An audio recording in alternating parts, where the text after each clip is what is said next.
आज हम बात करेंगे फंक्शन के बारे में डिटेल्स में और उसके साथ साथ हम ये समझेंगे कि पाइथन प्रोग्राम अगर फंक्शन के थ्रू इम्प्लीमेंट होते हैं तो उसका स्ट्रक्चर क्या होता है। और अगर कोई मैं फंक्शन अगर यूज़ करता हूँ अपने प्रोग्राम के अंदर तो flow of execution of statement क्या होगा।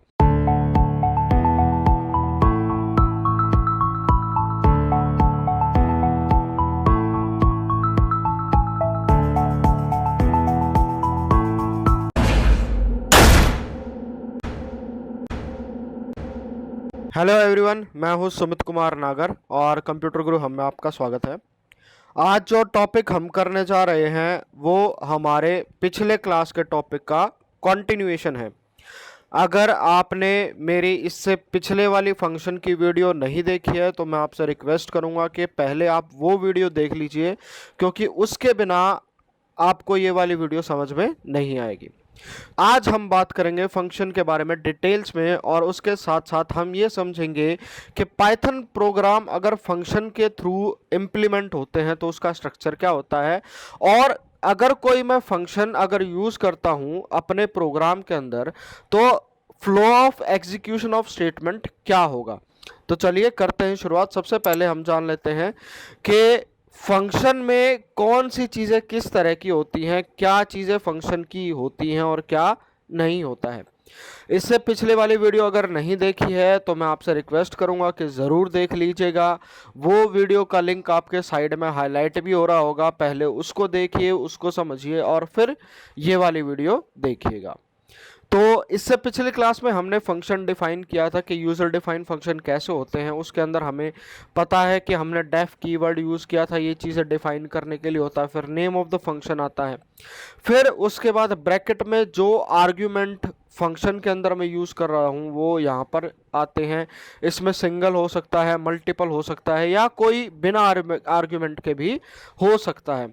फिर जो उसके बाद वाली जो स्टेटमेंट आती है रिटर्न स्टेटमेंट, और ये जो फंक्शन की जो फंक्शनैलिटी बताती है वो वाली स्टेटमेंट, ये पार्ट बनते हैं बॉडी का। फंक्शन की बॉडी का क्या होता है, और जो रिटर्न वाली स्टेटमेंट है वो स्टेटमेंट जो भी फंक्शन ने काम किया है उसको प्रोग्राम के पास वापस भेजती है कि मैंने जो आपने मेरे को आर्गुमेंट दिए थे उसके साथ मैंने ये कंप्यूटेशनल चीज़ें की हैं और उसके बाद रिजल्ट जो है वो ये आया है। तो वो रिटर्न स्टेटमेंट के थ्रू जाता है। जो सारा का सारा ये आपको दिख रहा है, इन सारी चीज़ों को बोलते हैं डेफिनेशन ऑफ फंक्शन। फिर उसके बाद हमारे पास दो पार्ट थे। सेकंड पार्ट थे जहां पर मैं फंक्शन के ऊपर उसको कॉल करता हूं। जो कॉल करने वाला पार्ट होता है और ये वाला पार्ट होता है, ये दोनों सेम नहीं होते हैं, ये अलग अलग होते हैं। इससे पिछली क्लास में भी मैंने बताया था कि फंक्शन क्या होता है, एक ब्लॉक ऑफ कोड होता है जिसको आप जहां चाहें वहां पर यूज कर सकते हैं। तो जो फंक्शन डेफिनेशन होती है एक्चुअल में वो क्या हो जाता है, एक ब्लॉक हो जाता है जिसको मैं जहां पर चाहूं मल्टीपल टाइम यूज कर सकता हूं। और जो प्रोग्राम की बॉडी होती है, प्रोग्राम में जहां पर फंक्शन कॉल होती है, जैसे FUNC1, जहाँ पर ए की वैल्यू डाल के हमने इसको कॉल किया था, रिजल्ट आया था। पिछली क्लास में मैंने करके दिखाया था आपको, बट डिटेल में नहीं समझाया था क्योंकि आपको उस टाइम पर ये वाली चीज़ें समझ में नहीं आती। तो ये वाली जो चीज़ होती है ये होती है फंक्शन कॉल। फंक्शन कॉल वो चीज़ होती है जिसके थ्रू कोई भी डिफाइंड फंक्शन की फंक्शनैलिटी मैं अपने प्रोग्राम में यूज़ करता हूँ। उसके लिए हमें क्या करना पड़ेगा, उसको अपने प्रोग्राम में देना पड़ेगा और जो क्या करेगा इस फंक्शन को कॉल करेगा। वो सारी चीज़ें कैसे होती आने वाली स्लाइड के अंदर जो है हम पढ़ेंगे। फिर उसके बाद हमने जब बात की, फंक्शन था, मैंने रिटर्न स्टेटमेंट वाला आपको बना के दिखाया था पिछली क्लास में। बट फंक्शन हमारे पास दो तरह के हो सकते हैं। एक वो वाले फंक्शन जिसके अंदर रिटर्न स्टेटमेंट होती है, एक वो वाले फंक्शन जिसके अंदर रिटर्न स्टेटमेंट नहीं होती है। तो दो तरीके से कोई भी फंक्शन डिफाइन हो जाएगा, या तो वो फंक्शनैलिटी करे, कोई रिटर्न ना करे। जो चीज़ रिटर्न नहीं करेगा वहाँ पर यहाँ पर आर्गुमेंट हो भी सकते हैं, नहीं भी हो सकते हैं।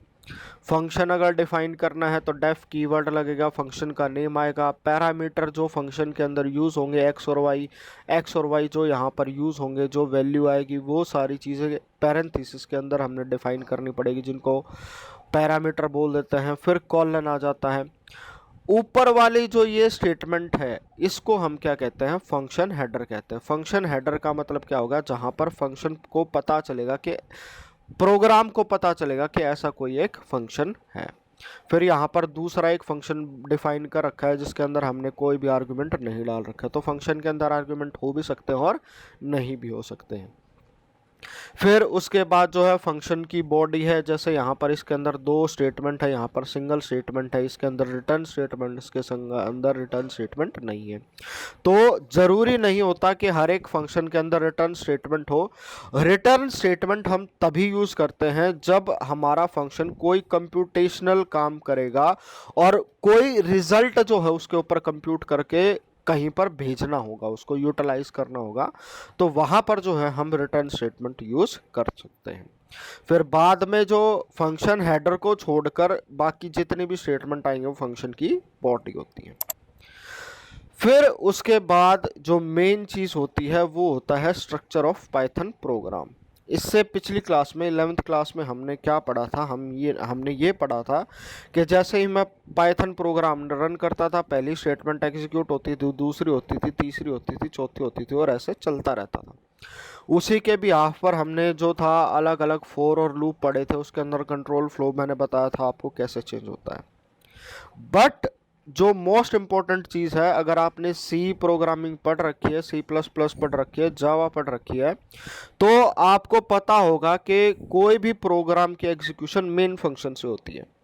बट पाइथन के अंदर ऐसा नहीं होता है। पाइथन के अंदर मेन फंक्शन हम लिखते नहीं हैं, तो पाइथन को कैसे पता चलता है कि उसको प्रोग्राम की एग्जीक्यूशन कहां से स्टार्ट करनी पड़ती। मेन स्टेटमेंट का मतलब पाइथन उस वाली स्टेटमेंट को लेता है जो सबसे टॉप लेवल की स्टेटमेंट होती है, जहां पर कोई कॉलन वॉलन या कोई इंडेंटेशन नहीं आती है। जैसे इससे पिछले वाली स्लाइड में मैंने आपको दिखाया था कि जैसे हमने ये पूरा का पूरा प्रोग्राम डिफाइन कर रखा है, फिर इसको हम कॉल करते हैं। तो जैसे ही कोई भी पाइथन प्रोग्राम होता है जहाँ पर डेफ वर्ड यूज हो जाता है, यानी कि कोई भी चीज़ मैं डिफाइन कर रहा हूँ, फंक्शन 1 कर दिया, यहाँ पे फंक्शन की बॉडी आ जाएगी, 2 कर दिया उसकी बॉडी आ जाएगी, 3 कर दिया उसकी बॉडी आ जाएगी। और फिर उसके बाद जब ये ऐसी वाली स्टेटमेंट खत्म होती हैं, तो जो पहली स्टेटमेंट होती है जिसके अंदर कोई इंडेंटेशन नहीं होता है, हमारा पाइथन प्रोग्राम उसको मेन स्टेटमेंट कंसिडर करता है। मेन स्टेटमेंट वो स्टेटमेंट होती है जहां से प्रोग्राम की एग्जीक्यूशन शुरू होती है। ये चीज़ आपके लिए समझनी बहुत ज़्यादा ज़रूरी है, क्योंकि आगे जैसे हम पाइथन के अंदर चले जाते हैं, चीज़ों की कॉम्प्लेक्सिटी बढ़ जाती है, तो उस टाइम पर आपको समझ में नहीं आएगा कि कौन सी स्टेटमेंट कहाँ से एग्जीक्यूट हो रही है। अभी आपको ये समझना है कि अगर कोई भी प्रोग्राम मैं लिखता हूँ पाइथन के अंदर और उसके अंदर फंक्शन अगर मैं डिफाइन करता हूँ, तो वो सारे function top of the program यानी कि सबसे पहले डिफाइन होंगे। अगर उनको बाद में डिफाइन करेंगे हम, तो हमारे प्रोग्राम में एरर आ जाएगा, जो कि हमें नहीं चाहिए होता है फिर, क्योंकि उसके बाद कुछ भी एग्जीक्यूशन नहीं होगा। तो जितने भी फंक्शन है वो पहले डिफाइन करेंगे, और जो स्टेटमेंट पहली स्टेटमेंट होगी जो फंक्शन के बाहर की होगी, वो वाली स्टेटमेंट जो होती है वो हमारी मेन स्टेटमेंट होती है। फिर उसके बाद बारी आती है flow of execution in a function call, यानी कि जो चीज़ें मैंने डिफाइन की थी उसके बीच में फंक्शन कॉल आ जाती है, तो मेरा कंप्यूटर जो है वो सारी चीज़ों को कैसे समझता है। इस चीज़ को हमने पिछले क्लासेस में भी पढ़ा था कि कंट्रोल फ्लो जानते हैं। इससे पिछले वाली स्लाइड में हमने पढ़ा था कि प्रोग्राम की एग्जीक्यूशन कहाँ से शुरू होती है, वो मेन से एग्जीक्यूशन होती है, यानी कि जो पहली स्टेटमेंट फंक्शन डेफिनेशन के बाद होगी। तो जैसे ही प्रोग्राम एग्जीक्यूट होता है, मेन वाली स्टेटमेंट एंटर करते हैं, और फिर साथ में हमारे पास जहां पर फंक्शन कॉल होती है, तो फंक्शन कॉल जहां पर आ जाती है, प्रोग्राम इस तरीके से एग्जीक्यूट करेगा। फंक्शन कॉल आते ही हमारा क्या होता है, जो कंट्रोल ऑफ फ्लो है, जहां पर फंक्शन डिफाइन थे उसके बाद चला जाता है, और वो जितने भी अपनी फंक्शन बॉडी को एग्जीक्यूट करता है, और फिर लास्ट में जब रिटर्न स्टेटमेंट आ जाती है, तो वो जहां से फंक्शन कॉल हुई थी उसी के बाद जो है अपना फ्लो लेके आ जाता है, और फिर उसके बाद नेक्स्ट कमिंग जो स्टेटमेंट है वो एग्जीक्यूट होती है। यह अभी आपको समझ में नहीं आएगा।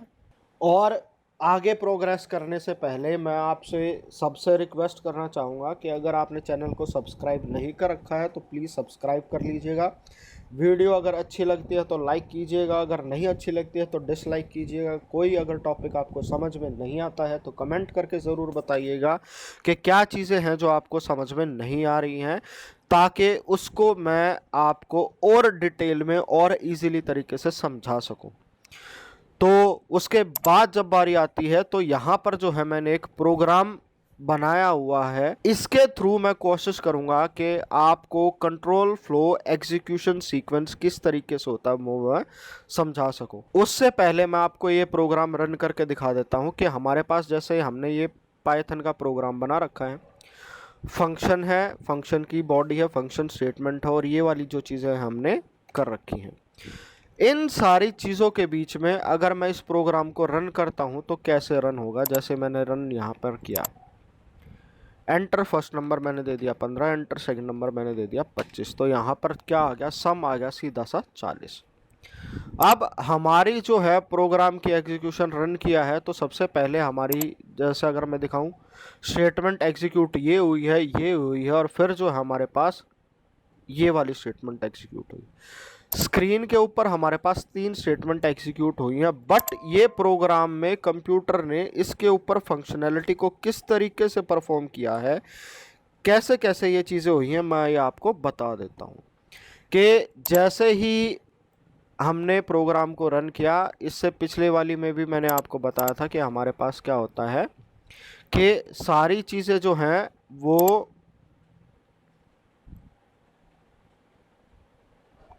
एक फ्लो के साथ एग्जीक्यूट होती है। और वो फ्लो कैसे बनेगा, जैसे ही मैंने आपको बताया था कि कोई भी प्रोग्राम अगर मैं रन करता हूं तो कंप्यूटर क्या करता है, इंटरप्रेटर इसको लाइन बाय लाइन एग्जीक्यूट करता है, लाइन बाय लाइन एग्जीक्यूट करेगा।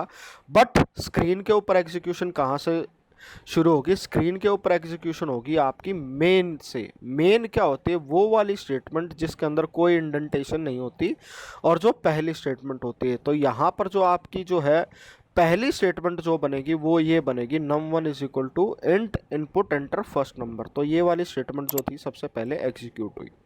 तो इसने क्या किया, यहाँ पर जो नंबर मैंने डाला वो num1 में डाल दिया। फिर उसके बाद दूसरी स्टेटमेंट एग्जीक्यूट हुई तो दूसरा नंबर हमने 25 डाल दिया। फिर जैसे ही थर्ड स्टेटमेंट पर आएंगे, sum is equal to CALSUM num1 और num2। जैसे ही ये स्टेटमेंट जब मेरा प्रोग्राम इसको रन करेगा तो वो उसको ये पता चलेगा कि सम नाम का कोई एक वेरिएबल है जिसके अंदर हमने वैल्यू डालनी है। वो वैल्यू के अंदर पढ़ेगा कि num1 और num2 जो है ये पैरामीटर है और ये किसके अंदर जा रहे हैं, कैलकुलेट सम के ऊपर जा रहे हैं। तो फिर मेरा प्रोग्राम ढूंढेगा कि कैलकुलेट सम कहाँ पर होगा, तो वो इसने पहले ही जैसे वो एग्जीक्यूट करेगा उसको ये पता चल जाएगा कैलकुलेट सम यहाँ पर है। एक्स और वाई के अंदर वैल्यूज किसकी आ जाएंगी, एक्स बन जाएगा, एक्स के अंदर वैल्यू आ जाएगा num1 की और वाई के अंदर वैल्यू आ जाएगी num2 की। फिर उसके बाद ये क्या करेगा, ये करेगा calculate s is equal to X plus Y. तो यहाँ पर ये क्या करेगा, इसको कैलकुलेट करेगा और रिटर्न कर देगा। अगर हम चाहते कि बीच में इस वाली स्टेटमेंट को अगर मैं स्किप करना चाहता तो मैं डायरेक्ट क्या लिख सकता था, मैं डायरेक्ट, तो यहाँ पर जो है हमने इसका रिजल्ट एग्जीक्यूट वो इसको रन कर दिया है और रन करने के बाद हमारे पास फिर वही आ रहा है कि मैं डाल देता हूँ 15, दूसरा डाल देता हूँ 25, तो फिर से हमारे पास क्या हो गया, यहाँ पर 40 आ गया है। हम बात कर रहे थे कि जैसे ही वो ये क्या करेगा, इसको कैलकुलेट करेगा और फिर क्या करेगा, रिटर्न एस कर देगा। तो रिटर्न एस करने का मतलब क्या है, जो ये वाली स्टेटमेंट है इससे जो वैल्यू आएगी वो क्या होगी, वो एस के बराबर होगी, यानी कि जो भी एस की वैल्यू आ जाएगी वो यहाँ पर आ जाएगी और दोबारा से आपका कंट्रोल जो है वो यहाँ पर आ जाएगा और फिर उसके बाद आपकी नेक्स्ट स्टेटमेंट जो है वो एग्जीक्यूट हो जाएगी और फिर आपका जो रिजल्ट है वो प्रिंट हो जाएगा। तो इस तरीके से जो है वो एग्जीक्यूशन फ्लो होता है सारे का। दोबारा से यहाँ पर मैं एक बार फिर से आपको बता देता हूँ कि जैसे ही मैं प्रोग्राम को एग्जीक्यूट करूँगा, प्रोग्राम मेन से शुरू होगा। मेन वो वाली स्टेटमेंट होगी जो डिफाइन करने के बाद पहली अनइंडेंटेशन स्टेटमेंट होगी। जैसे ही प्रोग्राम इसको एग्जीक्यूट करेगा, पहली वाली स्टेटमेंट एज ए कमेंट है तो इसको ये डायरेक्ट इग्नोर मारता है, इसको कोई मतलब नहीं होता। फिर उसके बाद ये देखेगा कि डेफ कैल्शियम एक फंक्शन जो है वो डिफाइन कर रखा है, ये सिर्फ उसको एग्जीक्यूट करेगा तो ये वाली स्टेटमेंट देखेगा। फंक्शन की बॉडी में ये अभी नहीं जाएगा क्योंकि इसको अभी कोई मतलब नहीं है, ये मेन फंक्शन को ढूंढेगा।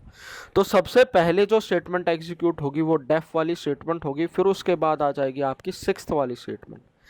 सिक्स्थ के बाद फिर आपकी स्टेटमेंट सेवन्थ एग्जीक्यूट होगी, सेवन के बाद आपकी एट एग्जीक्यूट होगी, एट के बाद जैसे ही यहाँ पर फंक्शन कॉल होगी तो दोबारा से हमारा जो कंट्रोल फ्लो है वो यहाँ पर चला जाएगा जहाँ पर फंक्शन डिफाइन हो रखे थे।